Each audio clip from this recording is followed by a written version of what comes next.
presenting on We Are All Leaders Now. And this is one of the topics she's very passionate about. So we'll be hearing from her in a few minutes here. In terms of the series we have, so we've got, we had the blockchain series last week, and this week we've got Olivia. And then we have a series and items coming down the pipeline. We've had almost 9 events, 100 plus participants, and that's almost 2.2 events. Before I forget, we are going to be recording the session. So I just need. And I've done that already for you.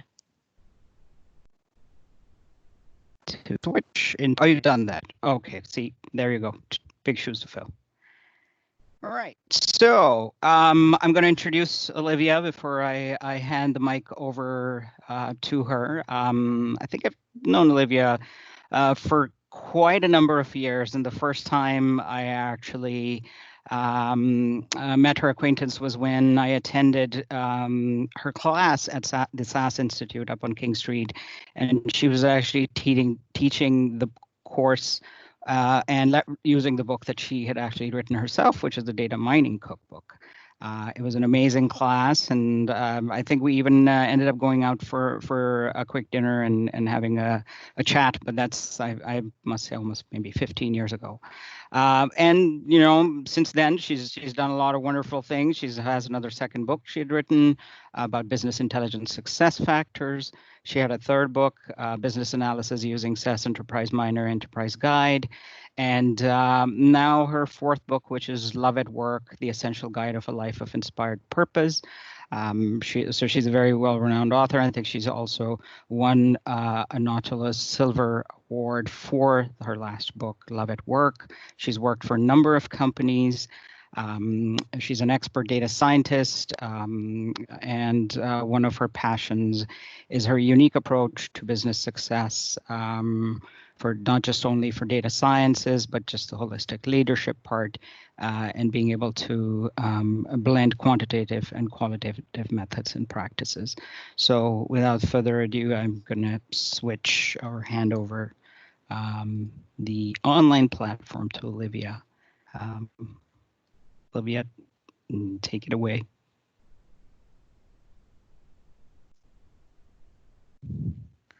And as we switch the presentation, Sean, you'll want to turn yours off. Yeah.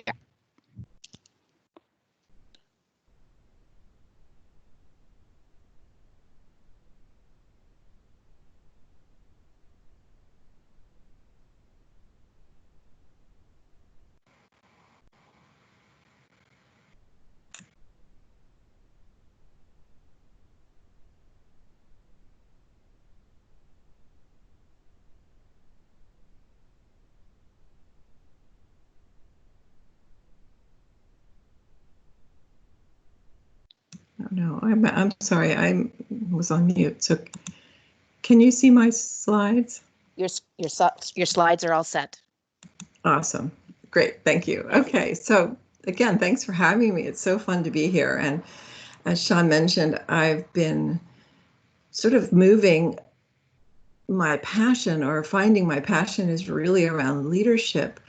And I came to this from my work in data science. So when I say we're all leaders now, I don't want you to be intimidated that you have to manage a big group. It's really about thought leadership. And so I'd love to just take you through how that came about and what we have to look forward to, because we're really going through a huge paradigm shift.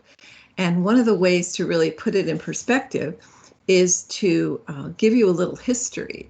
So I'll just be sharing a story. When my son, who's now a bit older, when he was little, he came running home from school one day and he goes, "Mom, did you know that humans haven't been on the planet that long?" He said, if you look at the time from the Big Bang to the current day, humans, as you look at that as a mile, then the time that humans have been on the planet only represents the last inch. And I thought, wow, that's a really interesting way to look at it, and it kind of gives you the sense of how long things have been around before we got here, and then how much things have changed just in that last inch.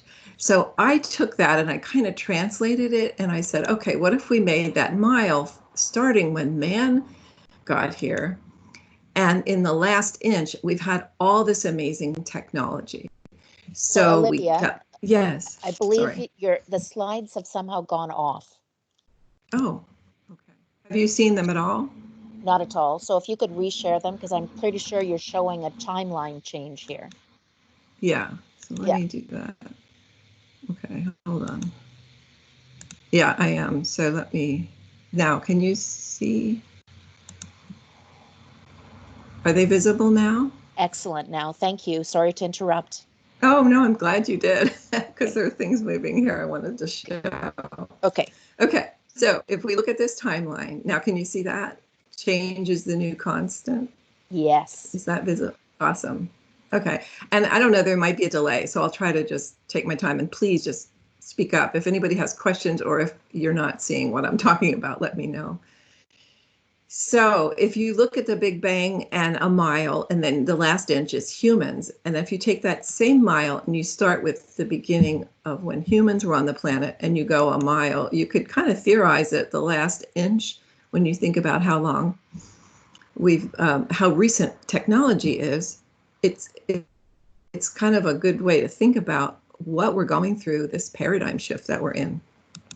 So you think about all these inventions like the light bulb, then transistor radios and telephones. And this is what they look like years ago. Looks like the first television set that we have, and the first computers. And I don't know if anybody on the call or in the meeting remembers these computers, but this is what I started with. Back in 1992, I got a job at a credit card bank. Actually, it was 1991, a credit card bank in San Francisco. And I was brought in because I was building categorical data models, which are the predictive models that you probably are studying. And we had our hard drive was 500 megabytes. That was the hard drive. I don't even remember what the RAM was, but it wasn't much. And so to build one model, we had to sample the data and get it down to about 45,000 observations was to get all the different dimensions we wanted. It took 27 hours to run the model. So I would spend all week getting the variables ready, and then Friday I would kick it off and hope that it didn't crash by Sunday or Monday when I came back in, because then I'd lose a week. And sometimes if it did crash, I would call in through some software we had at the time because I didn't have access to it except through the phone. And sometimes I could reboot and get it back going. But it was crazy. So that same model that took 27 hours, it now takes seconds. And that's just in my career. So you can just think about all the changes and the speed of change. It's really kind of insane. And today, now we're looking at the Internet of Everything, where now we can do stuff on our phone. We can be in different places and see our house and turn off our refrigerator. And there's just or I guess turn up our refrigerator, watch the doorbell, all these things that are possible through the Internet of Everything. So it really speaks to the speed of change. And what does that mean for us as leaders or as experts in a field where we're helping to develop and offer knowledge that really affects all of this? So I look at the way organizations are designed. Years ago, many organizations were very hierarchical, and that's still true today for some. So especially some of the older legacy companies like insurance companies and other older companies. But a lot of the newer companies have a different design. But if you look at manufacturing years ago, it used to be very low tech. The CEO could pretty much do the job of anybody in the company. And so a fear-based top-down model worked. It was okay. It wasn't real innovative, but it was functional and in some ways efficient. Today, though, with all this fast change, we really need different models of organization, because the CEO can no longer do the job of everybody else or oftentimes anybody else in the company. they need to rely on people that are thought leaders like us to help drive the business. And even in manufacturing, everybody uses computer now. I don't know that there's any jobs except maybe in the restaurant. Well, restaurants do as well, but there could be some very low skill jobs that don't use computers, but very few. So we're really moving towards where technology is running everything. And to be really adaptive to all this change, we need everybody working kind of interactively and connected. And a lot of times the leadership will emerge from the talent within the organization. And I've seen that happen so many times. And as a data scientist or an analyst, you have a real opportunity to get into leadership, even if it's just thought leadership, because of what you know and what's possible, and looking for those next opportunities. It's really an exciting place to be. And so really the way to explain and to think about, nobody understands what we do. Even our managers probably can't do our job. So we need to be the ones that build trust and communicate. And we're going to talk about that in a few minutes. So I want to talk a little bit about how we use our whole brain. And this is really important because everything linear is being automated. So we really need to be able to think in patterns and use our intuition, all kinds of things like that. So what I'd love to do, if you're willing to go along with me, is take you through an exercise. I usually do this live because it's really fun to do in person, but I realize it might be a little bit different here. So if you want to just put your answers in the chat, I'm sure you all studied addition. That's all I'm going to ask you to do. But I'd love to take you through an addition problem where, along with me, you're adding the numbers and then just see what you get at the end. And I won't be able to see it, but I'd love you to put in the chat and just notice your answers as we go through this. So let me just back up and say that thinking in patterns. No cheating. Oh, sorry. No I'm cheating. sorry. Oh, no cheating. Yes, right. Exactly. You can't have a calculator. That's right. So one of the things I do like to say, though, is thinking in patterns it's efficient. If you remember back when you learned to drive your car, you had to be concentrating on all these things like when do you brake, when do you shift, when do you put your signal on, looking in the mirror, like all of that had to be kind of in the forefront of your mind to really do it efficiently. But today, a lot of that's automatic. It's like a pattern we have. And so we can be listening to music, talking on our phone, whatever. Some things maybe not so safe. But if somebody stops in front of us, we hit the brake without thinking, right? So these are the patterns that are helping us. However, it can be that we get stuck in a pattern and we don't see things. So some people call it, thinking outside of the box. And I've done this exercise with rooms full of PhDs and they've all gotten the wrong answer. I usually do like I call and response and people yell out the answer. So everybody's sort of pressured to think. So you got to go with your first answer to make it work.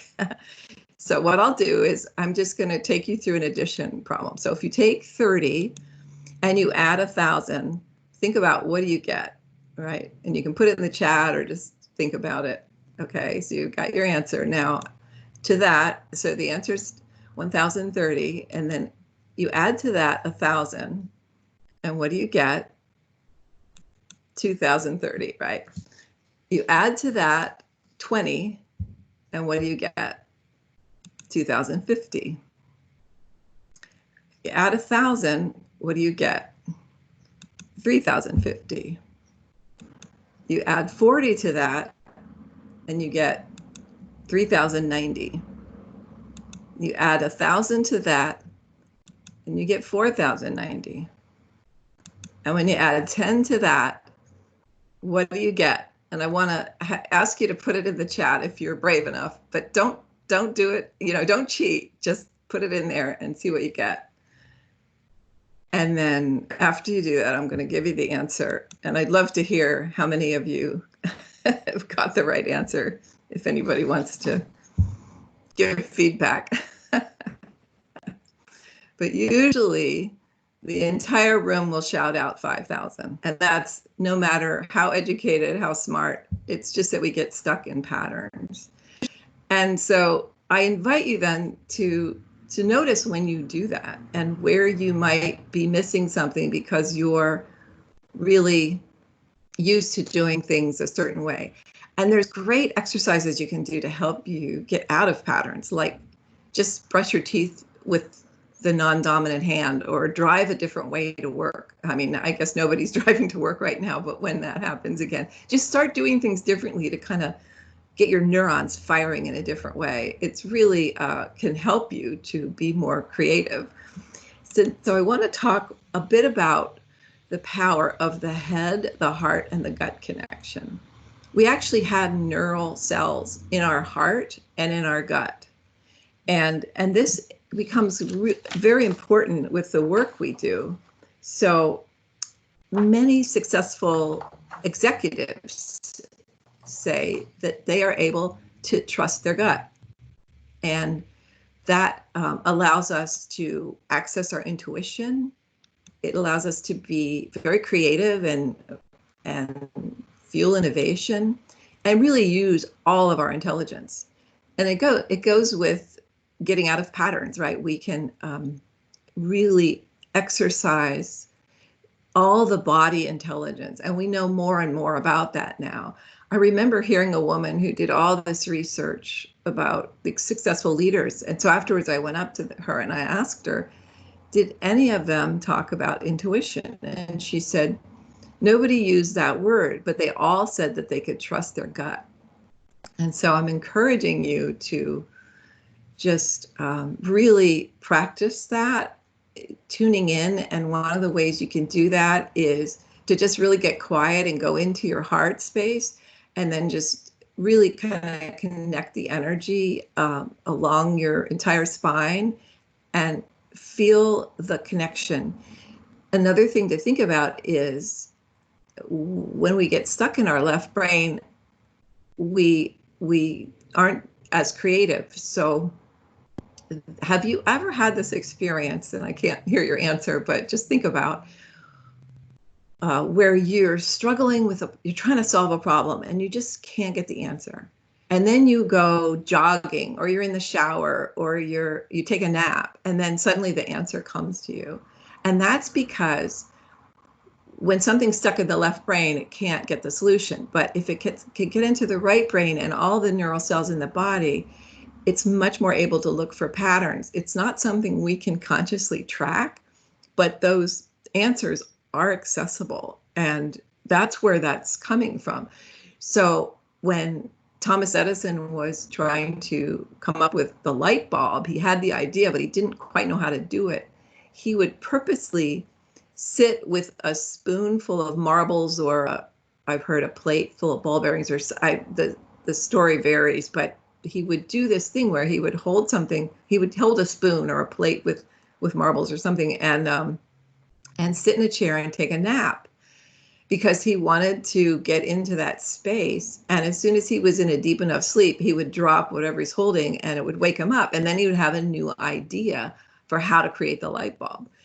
And I used to do a lot of creative things when I was building models. I remember I was working for that first credit card bank where I got hired as a data scientist to build predictive models. And so I built some models. They worked really well. And then they said, well, you got to improve on them. Like, I guess to keep my job or to, still be valuable.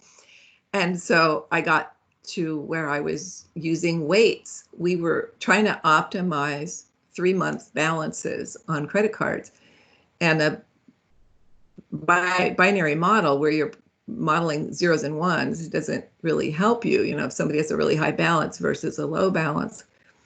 And so I was trying to think, and I got into my creative space and I thought, okay, maybe I can I'll weight those people in the data set. I'll give them more oomph, the more, I'll make them more prevalent in the data set if they have a higher balance. So the model just naturally attracted those higher balance people as the ones or the target. And it really worked. And the beautiful thing about business, and especially large data sets, is you can test anything. You can even ignore a lot of statistical rules, because if it ends up through robust testing actually saving your company money or making money, usually your business doesn't care. Your manager or your boss doesn't really care how you came up with it, as long as it works well and returns in the investment. So I encourage you to really foster your creativity, get inspired. It can be really fun, to do that and get the whole brain working. So intuition is also an important leadership skill. It allows you to connect with people. There's actually research that shows how if you can connect with someone you and feel compassion for them, your mirror neurons in your brain sync up, and that person will be affected. Even if you don't say anything, you can just have compassion for them. So this ability to get kind of intuitive, and it helps you find trust as well in yourself, but it also can build trust with others. So it's a really important leadership skill. And as I said before, everything linear can be modeled, automated, or outsourced. So once it's done, really to stay competitive, you've got to be constantly innovating. It's just critical. And this deep connection that we talked about actually enables effective communication. So I'm going to talk a little bit more about that. So when we talk about communication, we've got style, we have ways we measure our success, and then how do we communicate results, especially as analysts. And in high tech, it's especially important because, as I said earlier, we're the experts. We're the ones that know how we do things that other people can't really prove or disprove. So we have to build trust and communicate in a way that people understand it, even though they can't do what we do. So I want to give you a few tips for communication self-awareness. There's research out there that shows that 70 to 93% of our communication is nonverbal. So what does that mean? Well, in this one study where this guy, Albert Mehrabian, in 1971, he wrote a book called Silent Messages, and he's the one that was looking at salespeople and claimed that 93% of the communication was nonverbal. So from that, you've got 55% of body language and 38% tone and music. So think about body language. If you're standing open with your, say, if you're in a conversation with somebody and your arms are down your side with your palms forward, or, that's kind of very specific, but at least an open posture, it's much more inviting.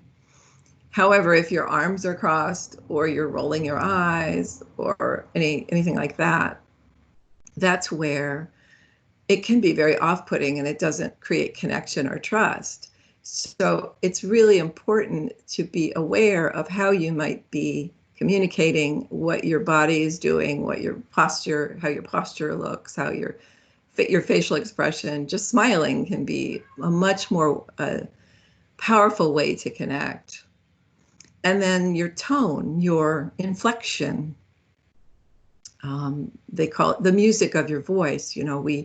We are sort of, it's a form of singing when we're speaking. And that definitely has an effect on people. And you hear how you might talk to your dog or your child. It's very different than you would speak to an adult. So that totally changes the conversation and the way it's received. And if you look at a sentence like, please put the computer on the table right now, that sentence could have many different meanings just by the inflection. So I might say, please put the computer on the table right now. Or I might say, please put the computer on the table right now. I might say, please put the computer on the table right now. Or I might say, please put the computer on the table right now.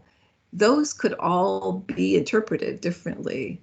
It's a interesting science, even just to look at the way we communicate with inflection and how it gets interpreted. It's especially challenging today with a global economy and how we're interacting with and working with many people who are not, where English isn't their first language. There's a lot of confusion. English is hard enough for us, we English speaking, or maybe as our first language. As a second or third language, it can be quite difficult because of all the nonverbal communication, combining body language and tone and music and all the different dimensions of communication. And so coming to communicating results of analysis, all those things are important, but we also have the use of visual aids is a great way to really enhance the understanding of what we do. Different people have different styles of how they take in information. So some get it verbally, others prefer writing. There's a lot of people that a picture, so we hear the quote, the famous saying, a picture paints 1,000 words. And I think that's especially true with analytics, because you can emphasize a change or a difference or interactions and dimensions so powerfully. And the number of dimensions in the results of an analysis can be much better understood from a picture. So I know there are probably lots of courses, and I really encourage you to master this as a way of really becoming a powerful communicator as a data scientist or an analyst. Olivia, we actually have a question. Can Oh, we, good. Okay. Yeah, thank you. One of the questions being asked is, how can we use the body language to our advantage in a situation like a virtual meeting? Like we're in right now. Wow, that's a good question. So I can't see anyone, and I realize that I haven't done a lot of this kind of lecture where I don't see anyone online. So I'm personally trying to focus on smiling, and just being available or emotionally available and engaging. I think really as a presenter online, that would be the best advice I can give. Also, varying your tone just in general keeps people more interested. And as a virtual presenter, we're much more focused on the verbal. Really, if you're sometimes, I guess you could be presenting from a camera where you're standing and your whole body's showing, but mostly it's going to be your face. So I think, yeah, just keeping a friendly facial expression and varying your voice as much as possible would be my suggestion. Thank you. And I realize I can't see the time on my computer. What time is it, or how are we doing on time? We're doing good. It's 3:34 at this point. Okay, because I don't have a whole lot left, but I'd love to have lots of questions as well. So Absolutely. just want, yeah, I wanted to get, and if anybody has any, just please feel free to interrupt. Thank you. So, and thanks for that great question. So in terms of, so when I say, when as a data analyst, when you're presenting results, you really want to think of your stakeholders and what do they care about. So I remember early in my career learning the hard way that people don't really want to know what the chi-square is or the p-value or all the different tests that are possible. Sometimes people know what an R-square is, but even that isn't really that well understood. And so what I learned quickly, and it was such a valuable thing, was to just talk in terms of what matters to the stakeholder. And it's usually stuff like saving money, making a better return on investment, if that's higher profits or lower costs or better efficiency, fewer defects for manufacturing, for process improvement. It could be faster turnaround, high recovery rates in medicine, fewer deaths. Insurance, it might be lower claims, or you can almost go to any industry and see. And one of the things, it's sort of related to what we were talking about earlier with the high-tech companies, especially in creativity, is that, so let me just back up and say a lot of companies can be very risk averse.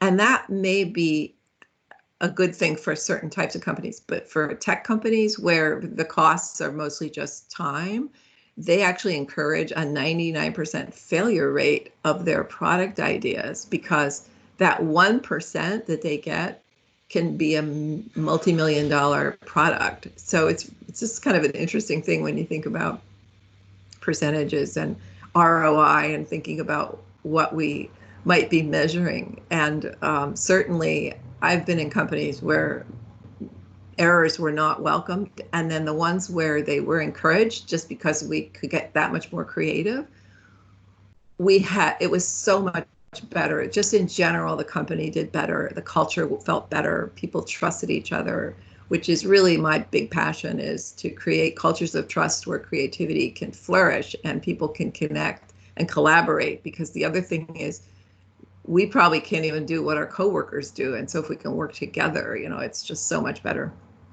And so back to talking in terms of benefits, just really try to understand what your stakeholder cares about, and then gear your analysis for solving their problem in their language, and with the kind of body language that invites connection and trust, because that'll go a long way in getting your ideas implemented and championed, is if you can communicate them in a way that they understand the value to them and they trust you, that you're someone who cares about them and you have the ability to connect. And it can be challenging. Some people don't easily connect, especially people that are very left brain and like to just be by themselves in a cubicle all day. And so for those people especially, it's really good to try to work through it and find connection.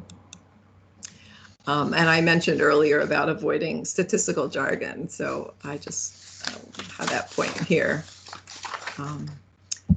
Any questions? Any other questions on that?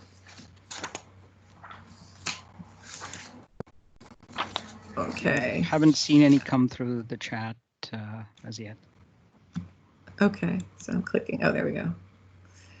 So as just kind of to wrap it all up, I want to share a little bit about what I'm up to or what I care about, which has kind of been shared a little bit in the introduction. But so if we want to have our work have an impact, and what does that demand of us, is that we have to think like leaders.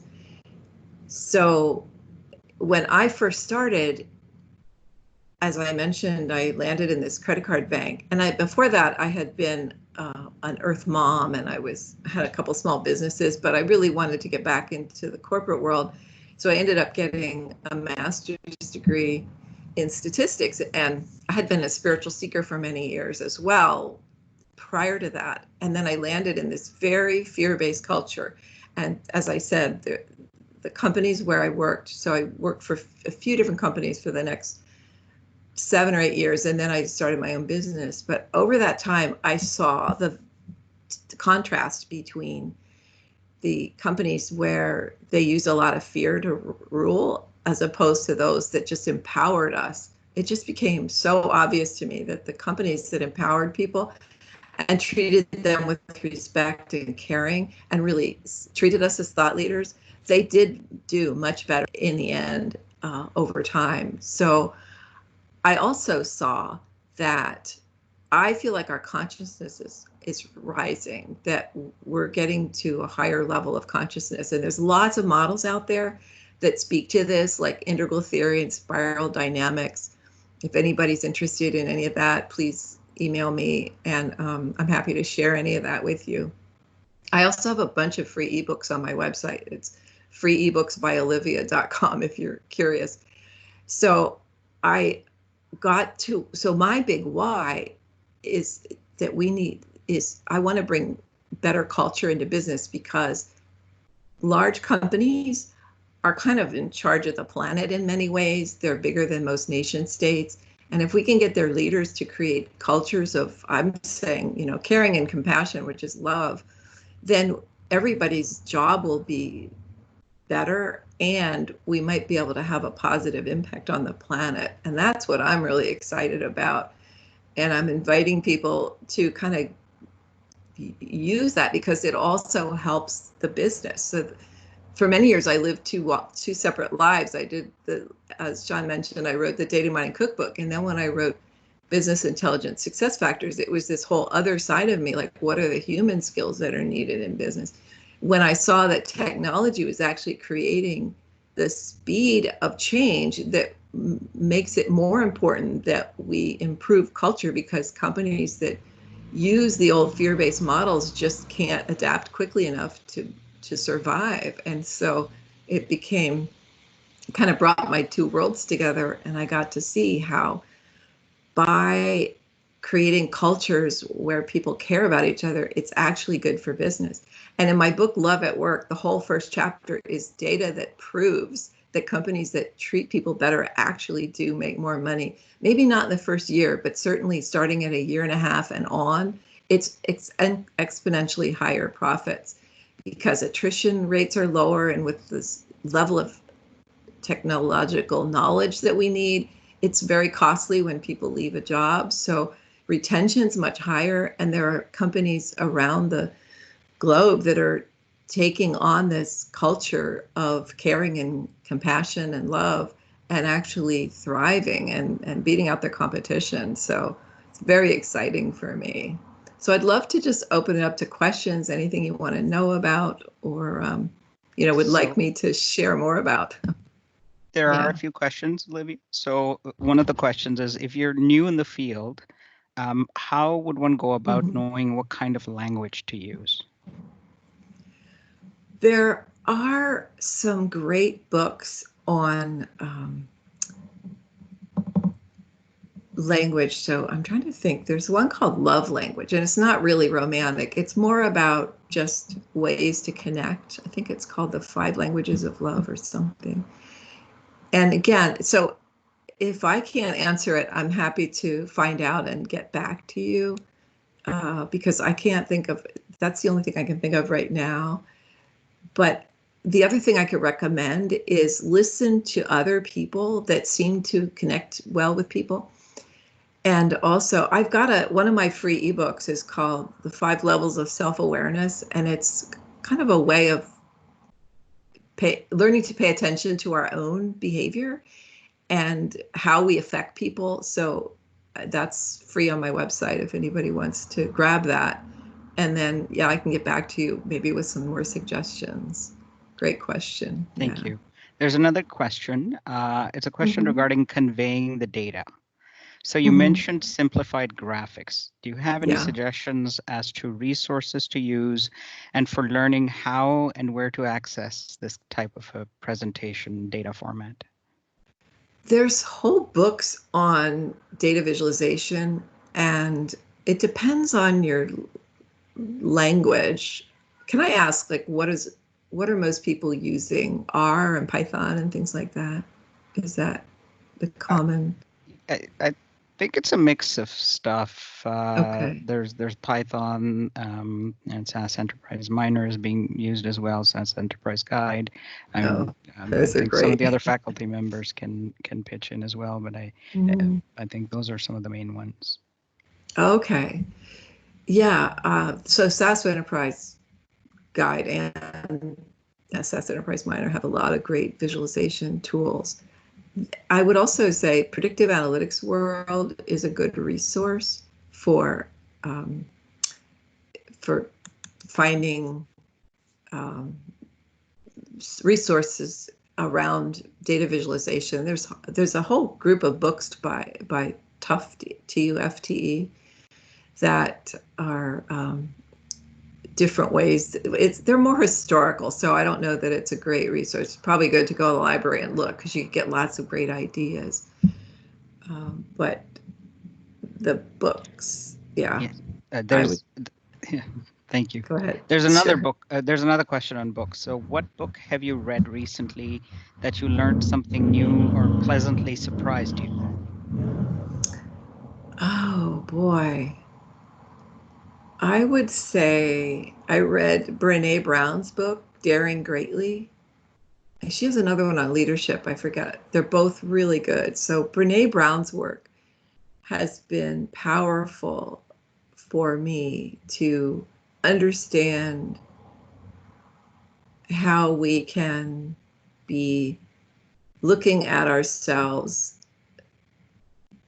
in relation to the way culture treats us and the power of shame in our culture. So that's what I would, and how I would answer that. Yeah. Okay. Yeah. Thank you. One of the other questions is, as you mentioned earlier about intuition is important. How often do you use intuition to build models or for doing data science work? That's such a good question. I actually did a talk once at an insurance company on communication, and I talked about intuition, and somebody said, so if your intuition doesn't agree with the data, what do you go with? And I actually said, I would go with my intuition. And it's true, but I've really learned to hone it. And so what I suggest is to use them complementarily, and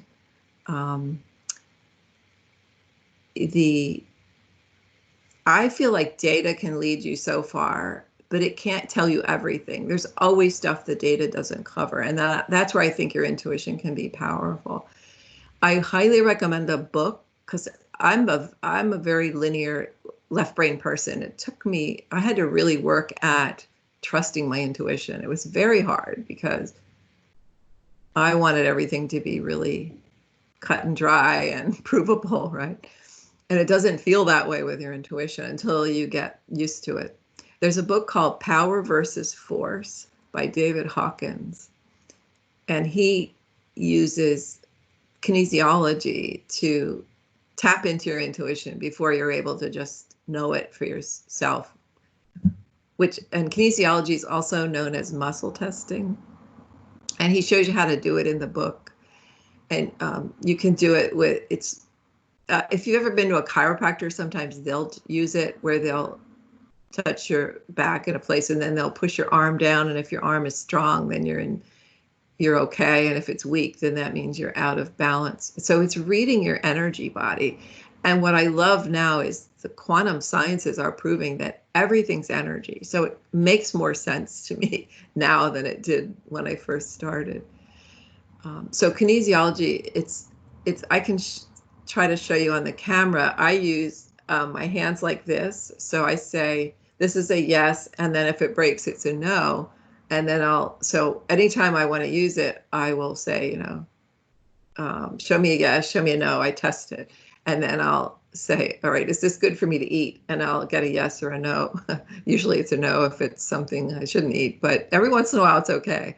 And I've really learned to use that as a tool to access my intuition when my left brain is too strong. And just as a fun thing, one of the ways I practice intuition is if I'm in an elevator lobby and I can't tell which car is coming, I'll try to just tap in and see if I can guess. And I'll even close my eyes and imagine each of the elevators and try to see which one seems to have the most light around it. And I've gotten to where I can almost pick them 100%. It's just a practice that's sort of fun and also gets you to start trusting that internal guide.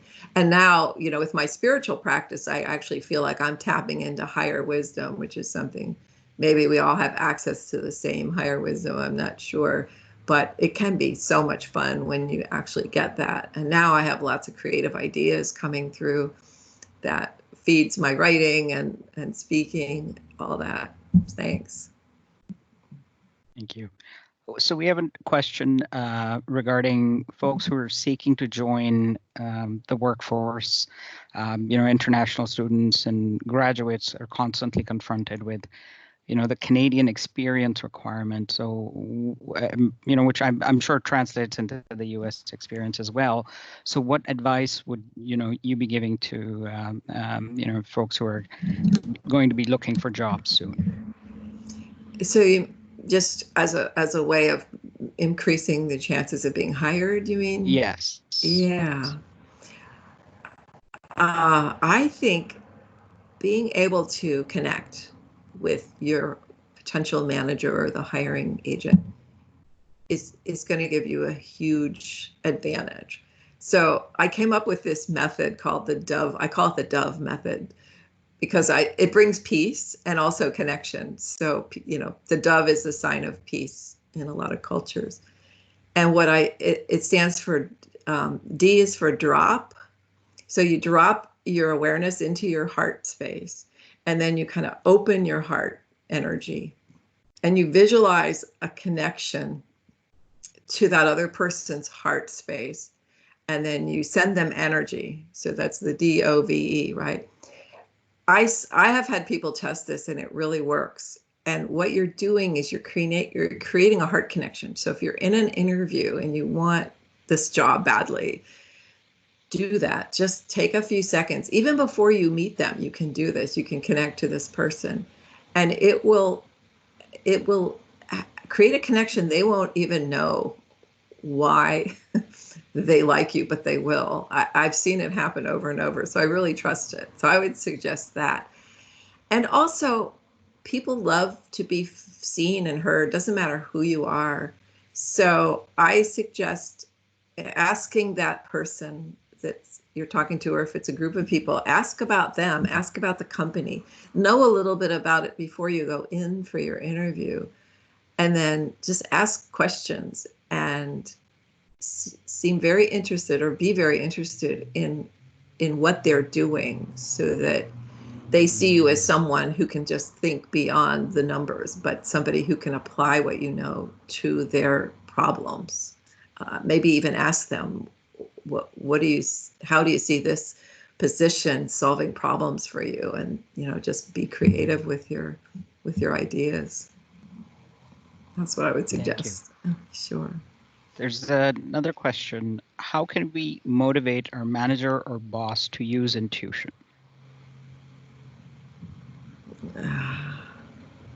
That's a great question. So if we're using it, I would say, and things are happening that are positive, I would let them know. So if you come up with an idea for a way to do something, say with your work, and your intuition guided you, I would let them know that. And it just depends too on your relationship with your boss or manager, how personal you could be. But if it's someone with whom you have a good relationship, I would just even open a conversation and tell them what it's doing for you, or get the book for them, the Power versus Force book, and ask them to read it because it's mind-blowing what he does with using kinesiology to access intuition and all the things he does with it in the book. And I did that with one of my books, with the Business Intelligence Success Factors. I used a lot of kinesiology to pick sources and the order of the book, the chapters, and what to focus on. I had to do it fairly quickly, like in 9 months. And I totally did it using kinesiology, and which is a way to access intuition. So they might be open to that, if nothing else. Thanks. Thank you. There's one more question. So if connection is important, how do you deal with people who seem, a little hostile or do not seem to want to connect? Well, the Dove method would be my first suggestion. Just don't try to do anything verbally initially. just see if you can connect through your heart energy. And it might sound really strange if you're not familiar with any of this, but just try it. It can't hurt anything. And we do have these different energy centers in our body.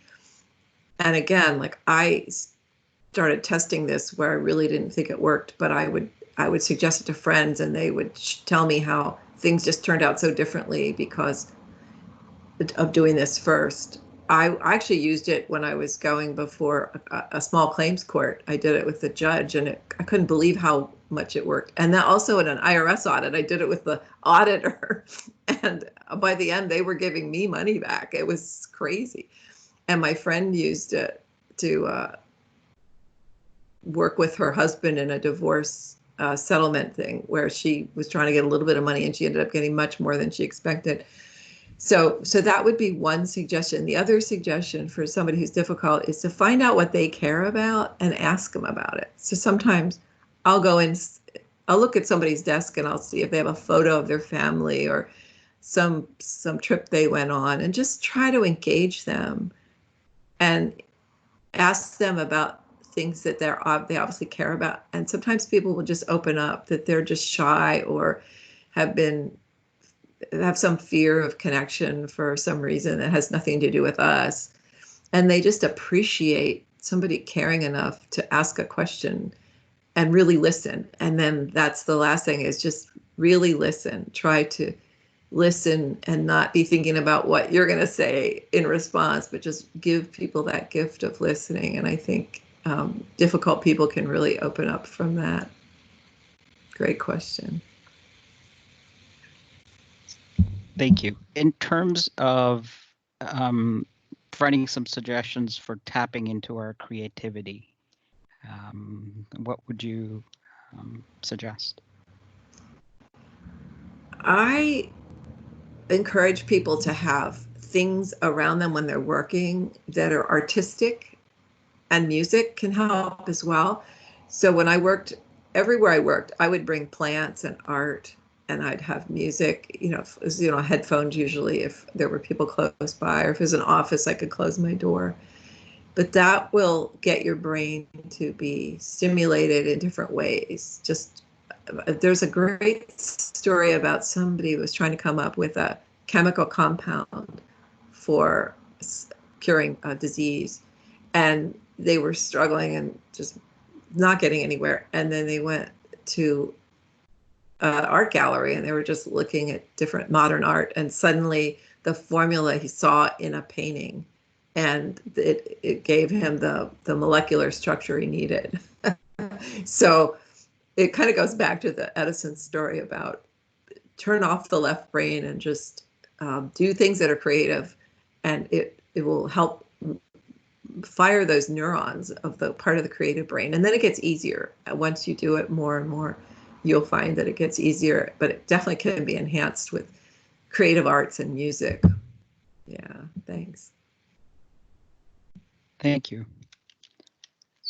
Still have the chat open for questions, if there are any more at this point. I'm curious too how people answered the math quiz. Did people play along? I can't really tell. Yes, people did play along, and I believe most of them did get the answers. Well, no, they started out with the 5,000, and then they went True. with the crowd for And the they went, 4,100. yes. Oh, cool. That's true. Okay, yeah. Once you see it, then Yeah. There were a few 3,090, 4,090, 5,000. That's Yeah. And then and then the 4,100. It's a fun little quiz to give to people, because it has nothing to do with how smart we are. It's just that we get into a pattern. So so thanks for playing along. That was an experiment. I haven't ever done it where I couldn't see people. So yes. Thank you. Yeah, sure. We thank you so much, Olivia. We really appreciate you joining, and that was really I took quite a bit away from it myself. And I really appreciate taking the time out and joining us. Oh, it's my pleasure. Thank you. And see your Hi. contact information. So if, Yeah. as the students do have other questions, they can reach out. Yeah. And again, folks can join the Analytics Club. It's on LinkedIn.